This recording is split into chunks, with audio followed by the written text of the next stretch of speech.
O urânio é um dos elementos mais poderosos que existem. Ele pode ser tanto a fonte de energia para mover cidades inteiras, ou a base de uma arma capaz de destruir tudo ao seu redor. O único pellet do tamanho de uma moeda pode gerar mais energia do que uma tonelada de carvão. Ele é incrível, é perigoso e é por isso que o mundo inteiro presta atenção nele. Mas você aí já parou para pensar como tudo isso é possível? Como uma rocha enterrada no subsolo pode se transformar em uma fonte de energia tão absurda, ou num risco tão grande? O que realmente acontece nos bastidores da energia nuclear? Antes de virar combustível, o urânio começa como uma rocha comum, escondida a centenas de metros de profundidade, e o caminho até o reator nuclear é longo, técnico e cheio de etapas que pouca gente conhece. Nesse vídeo, galera, você vai entender exatamente como isso acontece, da mineração que começa em minas congeladas até o momento que o urânio entra no reator e libera sua energia, tudo de forma clara, didática e sem enrolação. Então já aproveita aí, se inscreve aqui no canal,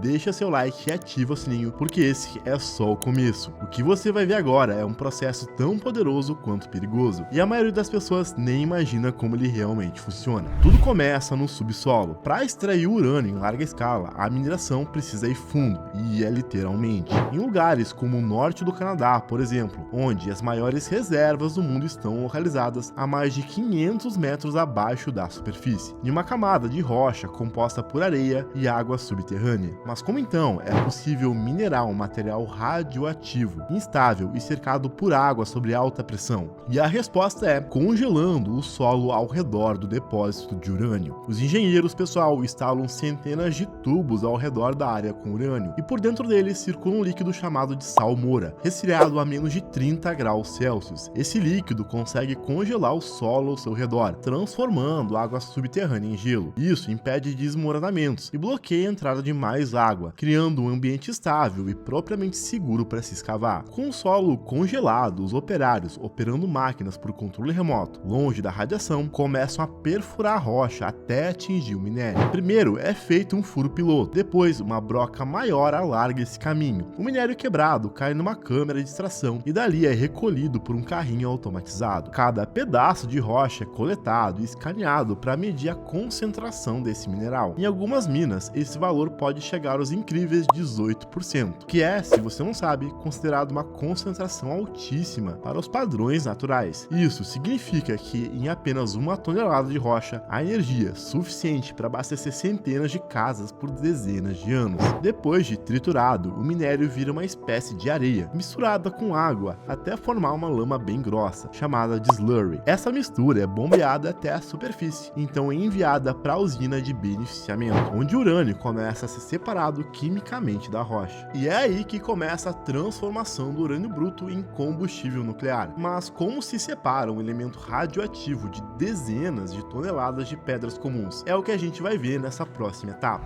Já na usina de beneficiamento, o que chega é lama grossa, cheia de fragmentos de rocha. E no meio dela, a gente tem o que realmente interessa, que é o urânio. O desafio agora é separar esse elemento do resto de forma eficiente e segura. O primeiro passo é tratar essa lama, o slurry, com ácido sulfúrico. Essa substância, pessoal, dissolve o urânio presente na mistura, mas deixa para trás boa parte dos minerais indesejados. O que se obtém então é uma solução líquida contendo urânio dissolvido, enquanto os resíduos sólidos se depositam lá no fundo dos tanques. Essa solução com urânio então é purificada por uma série de reações químicas que retiram impurezas e concentram ainda mais esse elemento. Em seguida, ela é aquecida a cerca de 850 graus Celsius. Então, o urânio é transformado absurdamente em gás. E eu garanto que você nem imaginava isso. Essa forma gasosa, pessoal, é fundamental para o próximo passo, o enriquecimento. E aqui vale uma pausa bem rápida. O urânio natural contém dois tipos principais de átomos,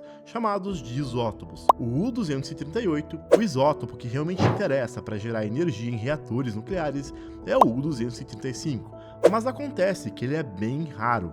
Apenas 0,7% do urânio encontrado na natureza é desse tipo. Por isso, então, ele precisa ser separado e passar por esse processo de concentração. E é aí que entra o processo de enriquecimento, onde a mágica e a física acontecem. O enriquecimento é uma das etapas mais sensíveis e também uma das mais fascinantes de todo o ciclo do urânio. Aqui, pessoal, o objetivo é bem simples: aumentar a quantidade de U-235 na mistura. Com o urânio já em forma de gás, chamado de hexafluoreto de urânio, ele pode ser manipulado em centrífugas, que são cilindros metálicos que giram em altíssima velocidade. Quando o gás entra nessas centrífugas, a força de rotação separa os isótopos. O U-238, que é mais pesado, se concentra nas bordas. Já o 235, que é ligeiramente mais leve, tende a ficar mais próximo do centro. Essa diferença minúscula de apenas de alguns nêutrons é suficiente para que, com milhares de centrífugas por séries, irá ao pouco concentrando o 235. Em reatores nucleares civis, o urânio é enriquecido até entre algo de 3 a 5% de U-235, que é o suficiente para gerar energia com mais segurança. Mas, se esse valor ultrapassa os 20%, o urânio entra em uma zona sensível, podendo ser usado para fins militares. É por isso que todo esse processo geralmente é monitorado por agências internacionais. E uma curiosidade: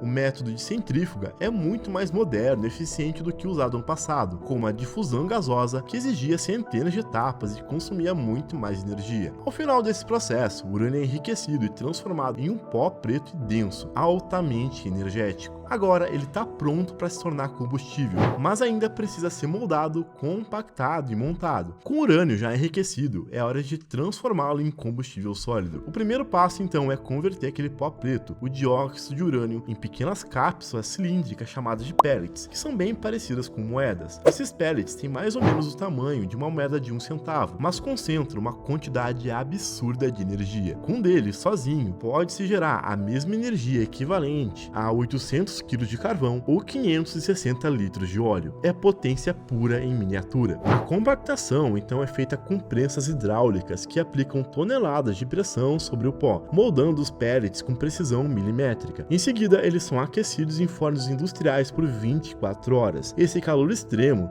serve para eliminar porosidades e aumentar também a densidade do material. Depois disso, esses pellets são organizados em fileiras e inseridos dentro de tubos metálicos longos e bem finos, feitos de zircônio, que é um metal resistente a calor e à corrosão, mas permite a passagem de nêutrons, que é essencial durante a fissão nuclear. Esses tubos, pessoal, agora cheios de pellets, são selados e agrupados em estruturas chamadas de conjuntos combustíveis, ou fuel assembles. Com cada conjunto pode conter dezenas de varetas de urânio e vão diretamente para o núcleo de um reator. Nesse ponto, o urânio deixou então de ser apenas um minério extraído do subsolo e se tornou oficialmente combustível nuclear, pronto para liberar energia de forma controlada. E é exatamente isso que acontece na próxima etapa do processo, dentro do reator. Se você não sabe, dentro de um reator nuclear, urânio enriquecido finalmente entra em ação. Os conjuntos de combustível são inseridos em centenas de tubos no núcleo do reator, um ambiente selado, altamente controlado e protegido por paredes de concreto de vários metros de espessura. Ali começa a chamada fissão nuclear, onde os átomos de urânio 235 são atingidos por um nêutron, se tornam então instáveis e partem ao meio. Essa divisão libera uma quantidade enorme de energia em forma de calor e mais nêutrons que atingem outros átomos, criando assim uma reação em cadeia. É assim, de forma bem básica, que um reator nuclear gera calor de forma contínua. Esse calor todo aquece a água ao redor do núcleo, transformando-a em vapor, que por sua vez gira turbinas que movimentam geradores, exatamente como em uma usina termoelétrica convencional. A diferença é que no lugar da queima de carvão ou gás, a fonte de energia aqui é pura física nuclear. Cada reator é projetado para manter essa reação sob controle absoluto. Barras de controle feitas de materiais que absorvem nêutrons são usadas então para ajustar ou interromper a reação nuclear a qualquer momento. Além disso, há sistemas de segurança automáticos que desligam o reator em caso de falha ou superaquecimento. Com isso, uma única usina nuclear pode abastecer centenas de milhares de residências, com uma emissão quase que nula de gases do efeito efeito estufa. Mas como tudo na história nuclear, esse processo tem o outro lado, o que sobra depois. Depois de meses operando dentro de um reator, os conjuntos de combustível que tem urânio enriquecido dentro ficam gastos, mas isso não significa, galera, que eles perderam toda a sua energia. Pelo contrário, eles ainda estão extremamente quentes e são muito perigosos radioativamente. Quando são removidos de dentro do reator, esses conjuntos são colocados imediatamente em piscinas de resfriamento, com cerca de 8 metros de profundidade.